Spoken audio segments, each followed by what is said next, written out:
continuación, vemos la tabla de los datos que obtuvimos de la prueba de los 100 metros planos y las fórmulas que utilizamos para hallar las incógnitas como la velocidad promedio, la aceleración, la longitud de los pasos y zancadas y la frecuencia.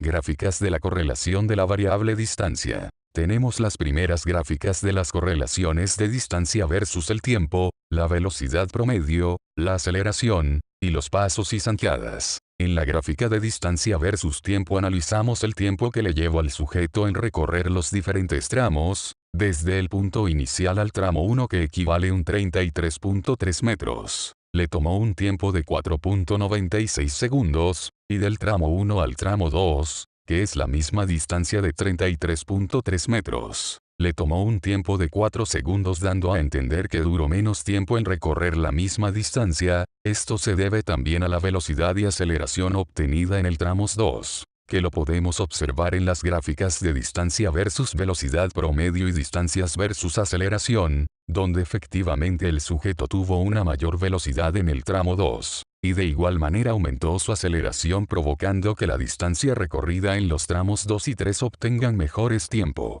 Como resultado del análisis, el mejor rendimiento del sujeto fue en los tramos 2 y 3 donde obtuvo menores tiempo y más velocidad y aceleración. Por último, vemos la gráfica de los pasos y zancadas, donde evidenciamos que tuvo más pasos en el tramo 1 y menos en los tramos 2 y 3, lo cual nos da a entender que entre más pasos y zancadas menos aceleración. Por lo tanto menos velocidad y se demora más tiempo en recorrer la distancia total.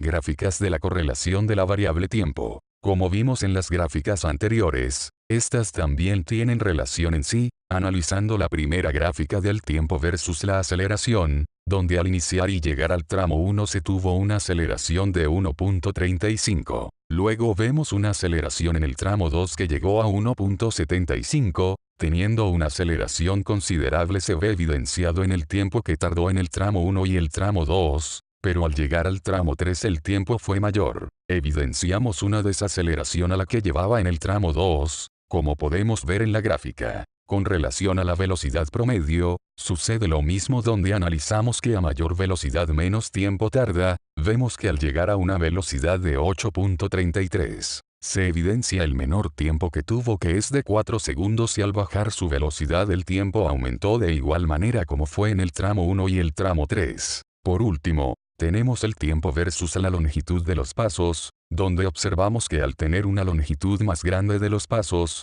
esto va a generar que el tiempo sea menor. Si el tiempo es menor como vemos en las otras gráficas, eso significa que su velocidad y aceleración son mejores. Entre más grande la longitud de pasos se puede generar mejores tiempos en recorrer la distancia.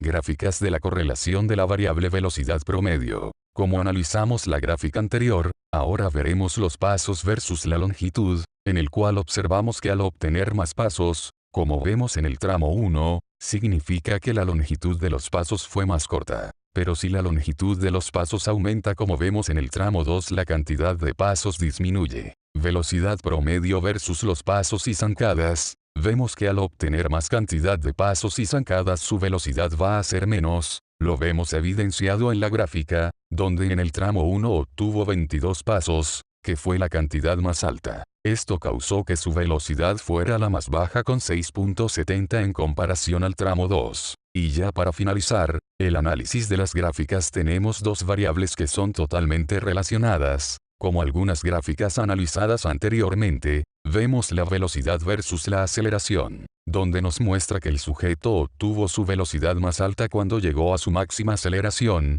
y al disminuir su velocidad de igual manera va a desacelerar, lo podemos observar en las gráficas en los diferentes tramos.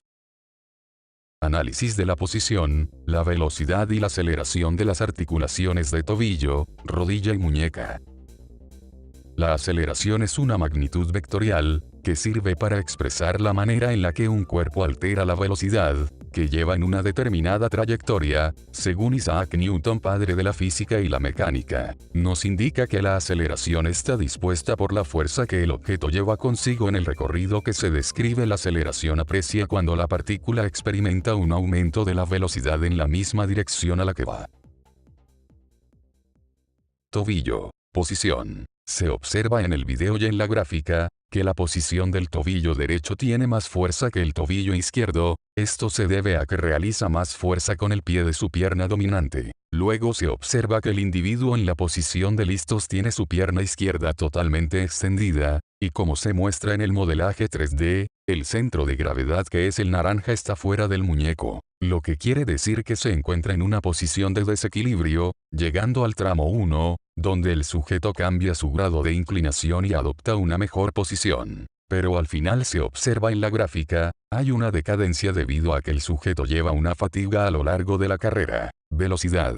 En esta parte se observa, que el deportista obtuvo una mayor velocidad, debido a la extensión de su pierna que le ayuda al impulso, y otro factor como el desequilibrio que ayuda a aumentar rápidamente su velocidad. Ya llegando al tramo 1 se observa que el deportista ya adoptó su posición, como se muestra en la gráfica se ve que el pico más alto, en donde se ejecuta con mejor movilidad ya que el tobillo va relajado, permitiendo mayor velocidad en el deportista.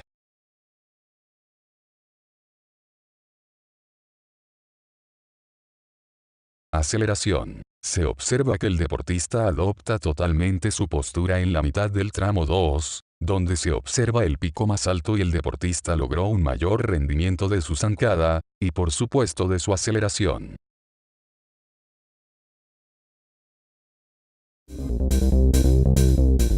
Rodilla. Posición. Como podemos observar, el deportista tiene sus piernas semiflexionadas, lo cual le permite un mayor impulso a la hora de iniciar la carrera. Llegando al tramo 2 vemos que el sujeto llega a su pico más alto, donde eleva más su rodilla, permitiendo una mejor posición de zancada.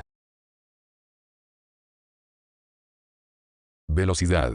Observamos que el sujeto alcanza mayor velocidad, cuando ya cambia su posición corporal y adopta la adecuada, permitiendo mayor frecuencia de su zancada, como observamos en la gráfica. El sujeto da con más frecuencia su zancada a los 9.58 segundos, que es cuando ya va con una buena aceleración y posición. Aceleración. Se muestra en la gráfica, que el sujeto tiene una zancada con más longitud a los 9.58 segundos, ya que la posición de la rodilla es la mejor, y por ello su zancada es más frecuente, permitiendo una mayor aceleración del sujeto.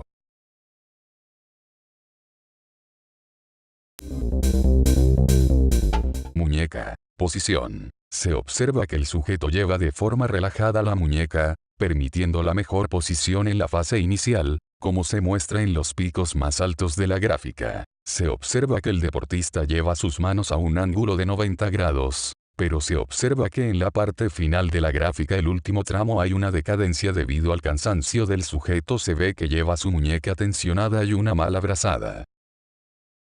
Velocidad. En la gráfica se observa, que en los picos más altos se dan durante el primer tramo, que es donde el sujeto hace mayor frecuencia de brazada, donde mueve más rápido sus brazos permitiendo una mejor velocidad del sujeto debido a su posición.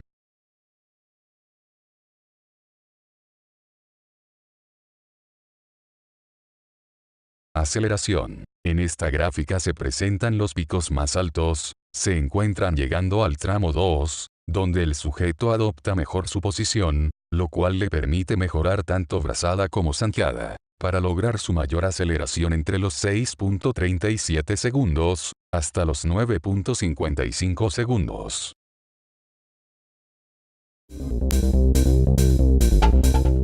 Cuádriceps. Origen. Cara extrema del fémur desde el trocante mayor a la línea áspera. Inserción. Borde superior externo de la rótula. Algunas fibras continúan hacia abajo para finalizar en la tibia. Función. Extensor máximo de la rodilla. El recto anterior también es un flexor de la cadera. Es muy poca la función que a veces desempeña. Inervación. Por una rama muscular la cual pasa entre el vasto intermedio y recto femoral, dándole una inervación motora.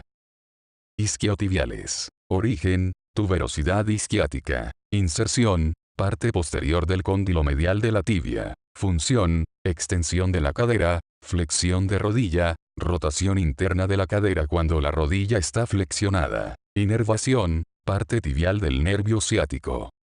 Glúteo mayor. Origen, se origina en la línea glútea posterior del ilion, caras dorsales del sacro y coxis y ligamento sacrotuberoso. Inserción, la mayor parte de las fibras de este músculo se insertan en el tracto iliotibial. Función, este músculo es un potente extensor y rotador lateral del muslo a nivel de la cadera. Sus fibras superiores pueden contribuir a la abducción del muslo, mientras que las fibras inferiores aducen el muslo. Inervación, nervio glúteo inferior. Glúteo medio. Origen, superficie glútea del ilion, entre las líneas glúteas posterior y anterior. Inserción, lado superior lateral del trocánter mayo del fémur. Función, abductor principal, pero al contrario que el glúteo menor su acción extensora y rotadora externa predomina sobre su componente flexor y rotador interno. Inervación, el nervio glúteo superior, rama del plexo sacro y lo vasculariza una rama de la arteria glútea superior. Glúteo menor. Origen, superficie glútea del ilion, delante de la línea glútea anterior y por encima de la línea glútea inferior, llegando por delante hasta el borde anterior del ilion y casi hasta la escotadura ciática por detrás. Inserción, cara anterior superior del trocánter mayor del fémur. Función, abductor del muslo. Inervación, por el nervio glúteo superior que contiene fibras provenientes de las raíces L4, L5 y S1. Gastrocnemio medial. Origen, cóndilo medial del fémur. Inserción, calcáneo. Inervación, nervio tibial. Función, flexión de la rodilla y flexión plantar del tobillo. Sóleo. Origen, un tercio de la cara medial de la tibia y cabeza de la fíbula. Inserción, calcáneo, que es el tendón de Aquiles. Inervación, nervio tibial. Función, flexión plantar del tobillo. Cuadrado lumbar. Origen, en un tercio medial de la cresta ilíaca, en el ligamento iliolumbar superior. Desde ahí se dirige hacia arriba y adentro. Inserción, en el borde caudal de la 12ª costilla. En su trayecto, algunas de las fibras terminan en las apófisis costiformes lumbares, pero vuelven posteriormente a la 12ª costilla. Función, inclinación lateral puro de la caja torácica, producir rigidez o tensión de la caja torácica. Puede actuar en el descenso inspiratorio, con el tronco fijo produce elevación de la hemipelvis por el lado de la contracción. Inervación, 12 intercostal y 4 pares lumbares. Psoas ilíaco. Origen, 2 tercios superiores de la fosa ilíaca a la del sacro y ligamentos sacroiliacos. Inserción, trocánter menor del fémur junto con el tendón del psoas mayor. Inervación, nervio femoral. Función, flexionar las caderas con aducción y rotación externa.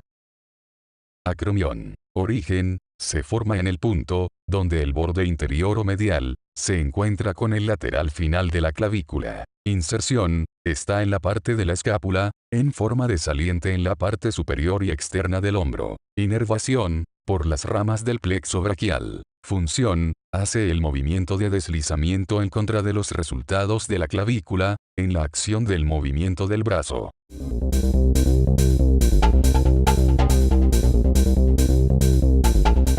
El sujeto en la fase de iniciación comete el primer error, pues según Betancourt, Lázaro, autor del libro, Atletismo en el ámbito escolar y deportivo, menciona que se debe colocar los pies en los tacos que están ubicados en el partido. Nuestro sujeto no tiene los pies debidamente colocados como lo recomienda. Por lo tanto el sujeto no tendrá un buen impulso y no tendrá una buena aceleración en el primer tramo. También podemos observar que el sujeto cumple con el gesto de llevar la rodilla de la pierna de atrás apoyada en la pista un poco más adelantada que el pie de la pierna delantera, las manos se colocan detrás de la línea separadas entre sí, más o menos a la anchura de los hombros, el brazo de la pierna delantera ligeramente hacia un lado 10 centímetros, para permitir accionar la rodilla. A la voz de listos podemos observar el segundo error, ya que el sujeto debe separar la rodilla de la pista, ambas piernas deben quedar semiflexionadas, la delantera a unos 90 grados. Nuestro sujeto tiene la pierna delantera a 114 grados,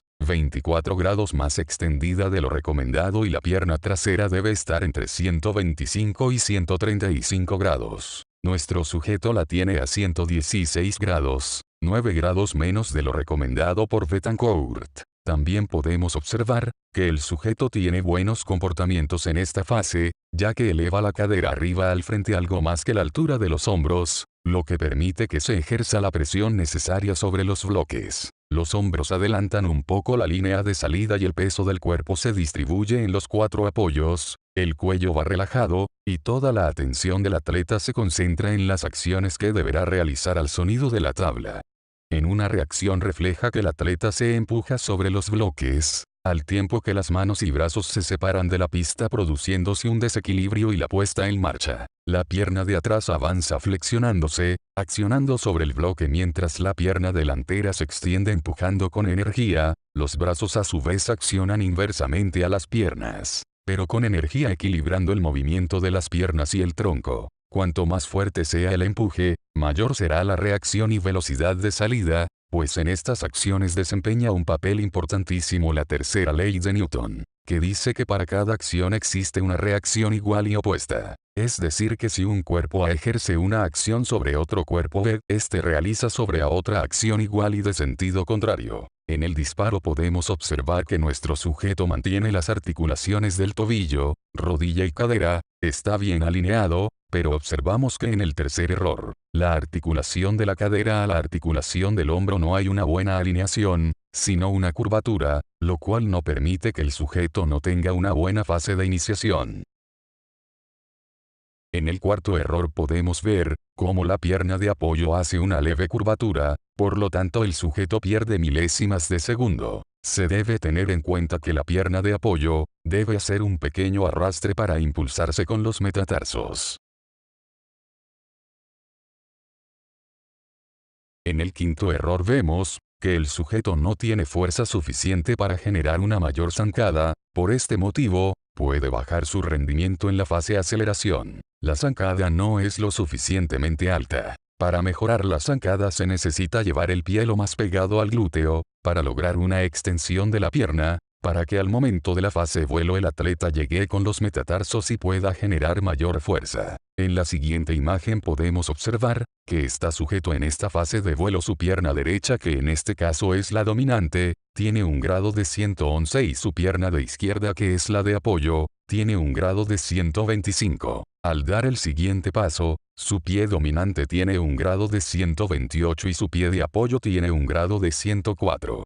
Podemos observar que su mano dominante en este caso es la derecha, tiene un ángulo de 53 grados, con una buena posición de la mano abierta. En esta imagen podemos observar que la zancada del sujeto experimental es de 111 grados, y tiene una longitud de 1.24 centímetros. En este momento el sujeto tiene estabilidad en la zancada, alcanza la máxima velocidad y cesa la aceleración. Esta velocidad es alcanzada aproximadamente entre los 50 y 60 metros. Al terminar de esta distancia se presenta la máxima velocidad, que es una manifestación coordinativa de los movimientos alcanzados. La máxima velocidad la mantiene en el tramo 2.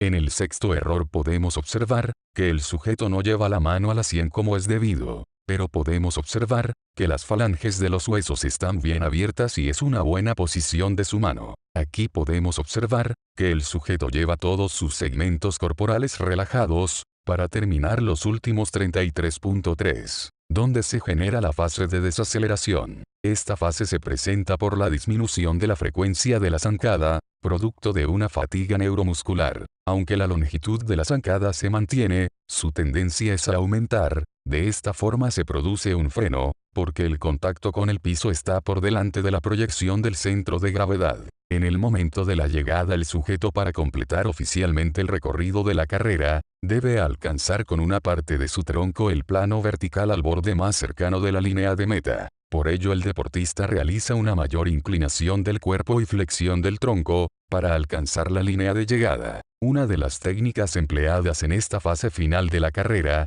consiste en producir una mayor inclinación del tronco, llevando los brazos hacia atrás y así realizar una llegada de pecho. El atleta también podrá realizar la llegada con uno de sus hombros, realizando un giro sobre su eje longitudinal para obtener esta posición. Podemos observar el séptimo error, pues él no tiene ninguna terminación de pecho o de cabeza.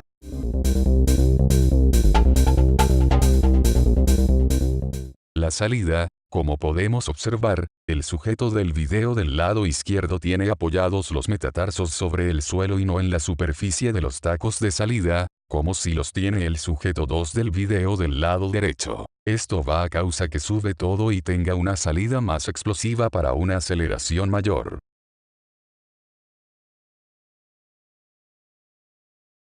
La brazada. En esta toma observamos los ángulos de los dos corredores experimentales. Vemos que el sujeto 1 tiene los ángulos más acorde a la técnica en la cual las falanges tienen que ir a la 100, y el otro deberá estar a 90 grados por detrás de la espalda, donde lo compararemos con la brazada del sujeto 2, que no sube lo suficiente para ser la correcta. Además, ambos corredores no hacen la terminación adecuada de llevar a 90 grados por detrás de la espalda, provocando que los músculos se tensionen y pierdan la velocidad. La zancada. Observamos que los dos sujetos tienen una zancada más acorde a la técnica, donde la elevación de la pierna debe estar a 90 grados, y el sujeto 2 tiene un ángulo de 89 grados, mientras que el sujeto 1 las marca con un ángulo de 124 grados, el cual es bastante lejos del ángulo correcto. Esto genera que la zancada sea mucho más corta y no permita una mayor velocidad.